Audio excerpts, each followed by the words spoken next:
Captain Elias Ward never liked silence. It reminded him of the space between gunfire, the thin, dangerous calm that always came before something exploded. The war had ended 6 months ago, but Nixara Station still smelled like burnt metal and fear. Humans called it a peace hub. The locals called it a truce graveyard. Elias adjusted the weight of his old combat armor, now stripped of insignias. His dog, Rex, a scarred, cybernetic shepherd with half a metallic jaw, walked beside him, silent as always. The people in the market parted just enough to let him pass, but their eyes followed him with the same hate he'd seen on battlefields. He told himself he didn't care. He was here for one reason, to deliver supplies to the embassy and leave before anyone remembered what he'd done during the war. Then came the sound, small, frightened voices behind a cargo stall. He turned to see 3 Varelian girls, their emerald skin faintly glowing under the neon light. Their silk dresses were royal cut, too fine for a market filled with thieves and smugglers. They looked lost, terrified, clutching each other like refugees. "Hey," he said softly, lowering his weapon. "You kids lost." The tallest nodded, her accent delicate. "Our guardian vanished. We cannot find the central gate." Elias's instinct screamed walk away. Not your problem. Not this time.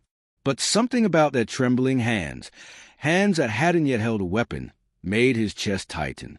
He crouched. "All right. I'll get you back." That's when the blaster fire began. The air lit up with plasma bursts. The crowd scattered.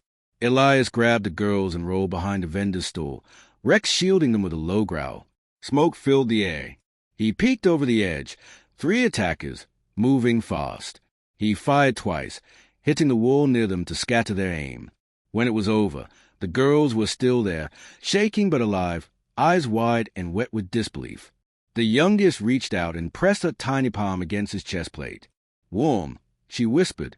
Elias looked down, breath heavy. After years of killing her kind, this was the first time one had ever called him that. He sighed. "Yeah, kid," he muttered. "I guess I am." By the time the smoke cleared, the market had turned into a riot of color and chaos. Vendors shouted in alien tongues. Sirens wailed somewhere above, and a dozen species scattered like startled birds. Elias stood, pulse still hammering, as the 3 little girls clung to his leg. He knew the smart move, report it, walk away, disappear. But war hadn't burned all his instincts yet. Some still whispered, "Protect the small, even when it costs you." He found a quiet service alley and crouched beside them. "Names." The eldest straightened, trying to sound brave. "Tira, my sisters, Loom and Kale." He nodded. "All right, Tira, we'll find your guardian. Then I'm gone." "Got it." They nodded, though none looked convinced. Rex scanned the street ahead with a low electronic hum. Elias followed the glowing map on his wrist. Central Plaza, 2 kilometers east. Easy, if they weren't surrounded by people who still thought humans were the monsters from bedtime warnings. They moved fast through the maze of narrow passages. The girls whispered to each other in their lilting alien language. He caught pieces, something about mother and danger. When the plaza finally came into view, it wasn't the bright, busy heart of the city anymore. It was silent. Banners hung half-lowered. Every guard wore full armor. Something big had happened. A booming voice rolled through the air from a hovering broadcast drone. By command of Her Radiance, Empress Caveira, all districts are under lockdown until the royal heirs are found. Elias froze. His stomach dropped. Royal heirs? He looked down at the 3 small faces staring back at him. "Oh, hell," he whispered. Before he could move, a wall of light swept across the plaza. Search drone scanning for life signs. He ducked behind a column, but it was too late. Soldiers in gleaming emerald armor surrounded them, weapons drawn. "Human," one barked. "Step away from the children."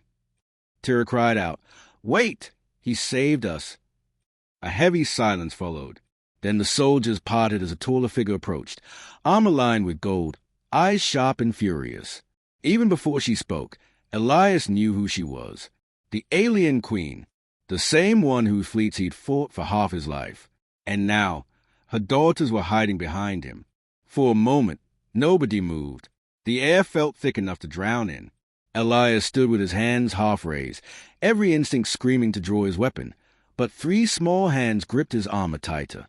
The queen's eyes glowed faintly in the crimson light, studying him like a predator uncertain whether to strike. Her voice, when it came, was low and precise. "Step away from my daughters." Elias didn't. He said evenly, "I didn't take them. I found them in the lower market during the attack." "Lies," one guard hissed. Tira's voice cut through the tension. "It's true. Mother, he saved us." The queen's expression faltered for just a second, enough for Elias to see the mother beneath the ruler. Then the mask returned. "Lower your weapons," she ordered, though her tone dripped with warning. The soldiers obeyed, forming a protective ring around the princesses. Elias relaxed his stance but didn't move. His heart was still hammering, half expecting a shot to the head for good measure. The queen stepped closer, her presence both commanding and strangely human, tired, furious, afraid. "You fought in the war," she said. It wasn't a question. 15th Marine Battalion, he admitted. "You and I were on opposite sides of the Battle of Arcadia Prime." Her gaze hardened. "My people still bury our dead from that world." Elias swallowed. "So do mine." Something flickered across her face. Pain, recognition. Then she straightened. "You should have walked away, human. Bringing them here was either brave or stupid." "Story of my life," he muttered. A faint sound. Was that a laugh? It vanished as quickly as it came. She turned to her captain. "Take him to the royal hall. I will decide what to do with him." 2 guards moved in. Elias didn't resist. As they escorted him through marble corridors lined with alien light, he caught glimpses of things he hadn't expected.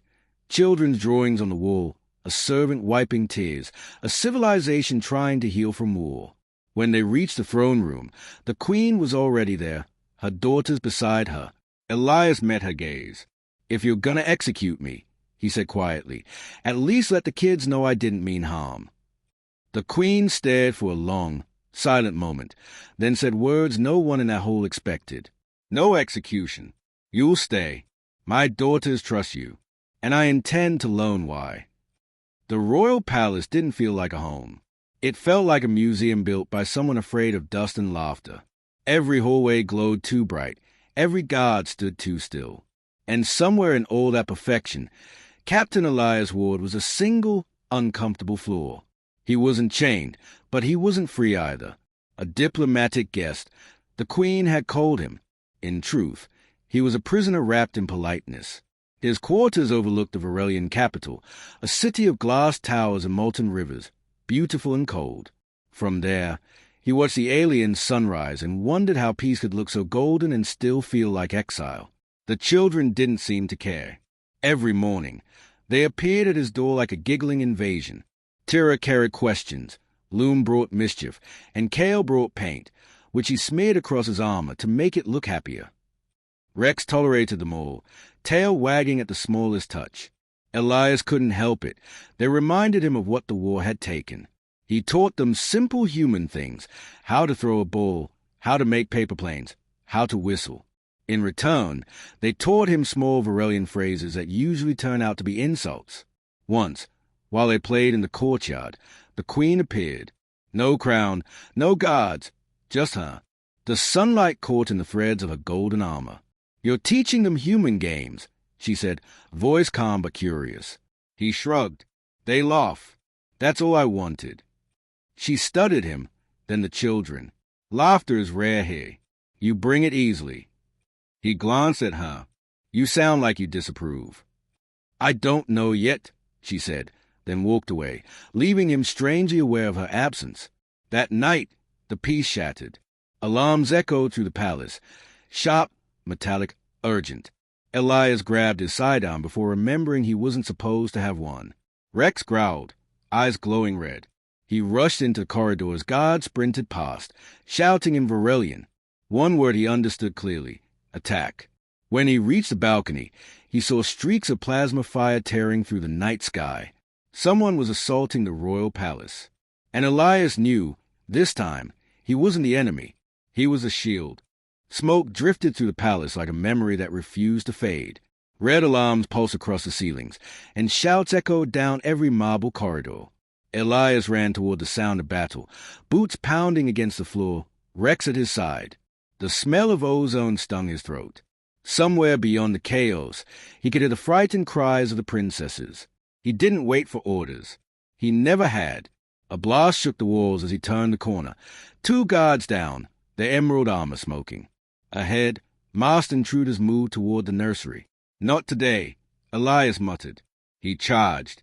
Years of war kicked back into his blood like a second heartbeat. He tackled the first attacker, slammed him into the wall, then swung the man's weapon toward the others. Rex leapt through the smoke, a flash of metal teeth in fury. Within seconds, the corridor was silent again, only the hum of burnt energy in his ragged breathing left behind. He pushed into the nursery. The 3 girls huddled behind a column, eyes wide but brave. "Stay behind me," he said. "No arguing." Moments later, the queen stormed in, flanked by her guard. Her face was streaked with soot, but her composure was iron. She met Elias's eyes. No time for politics now. Just survival. "They breached the inner walls," she said. "Then we pushed them out," he replied. Together, they fought through the smoke, human and alien, side by side. She moved with a dancer's precision, her energy blade slicing arcs of light. He fought like a blunt instrument, practical and brutal. Between them, they held the line. When the final attacker fell, silence returned, a silence that felt earned. The queen turned to him, breathing hard. "You could have fled," she said quietly. "I had somewhere better to be," he answered. Her gaze softened. The children ran to them, wrapping small arms around both. For the first time, K.A. Vieira didn't pull away.